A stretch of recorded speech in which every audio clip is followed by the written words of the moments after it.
All right. So this is the format I like to use to illustrate various accounting scenarios. I use it at work when we're working through issues that we're having with our systems, posting models, etc. Trying to find what it is we're talking about, what type of budgetary authority we're talking about here. At the top left, here in the middle, we're going to talk. Oh, this is what your accounting system's posting. Here's your general ledgers down here. Over here, we're talking about what Treasury's posting. And right here, we've got our OMB 132. Try and document all of this in one sheet. So let's talk about the accounting system area. We've broken up our proprietary general ledgers from our budgetary general ledgers. So you can see here's all the proprietary ones. This is the stuff everybody's familiar with this from the private and public sector. You got assets, liabilities, your net position, also owner's equity, includes your revenues and expenses.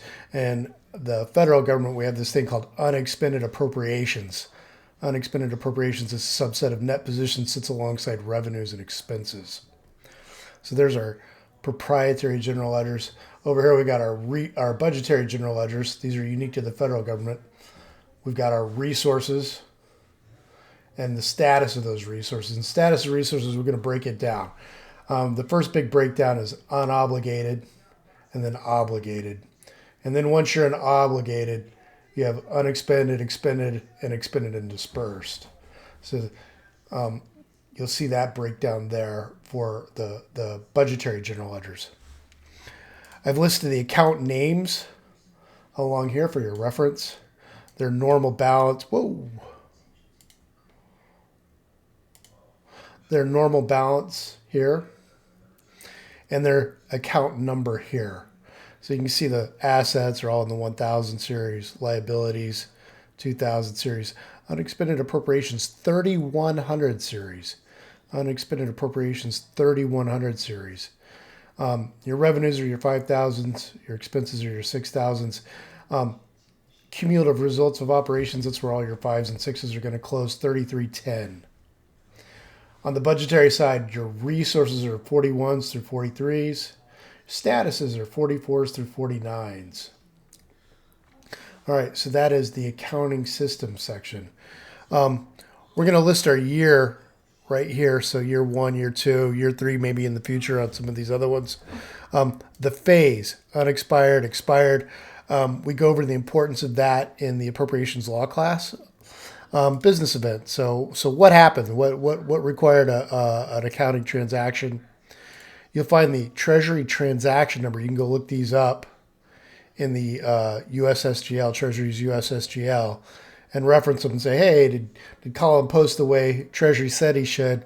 Well, go look at A104 and see what you think. A132, see what you think. I've got an amount here so that you can follow along at home if you want to delete all this.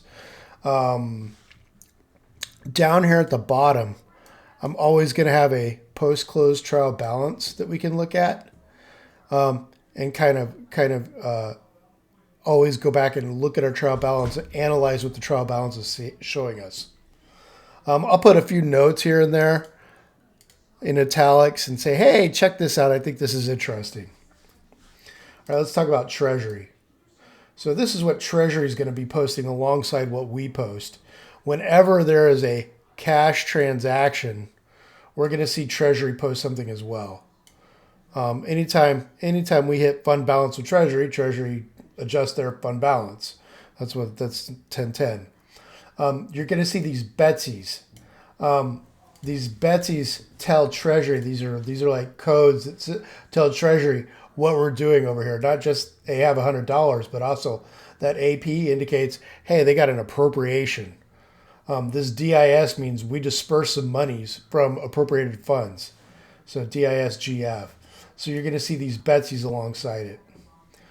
Then the final section I want to point out is the OMB 132. These 132s are pretty important to us in the federal government. I'm always going to try and show you what your 132 would look like. Now this is very simplified, but it kind of gives you a basic 132 of what this 132 would look like if it was related to this.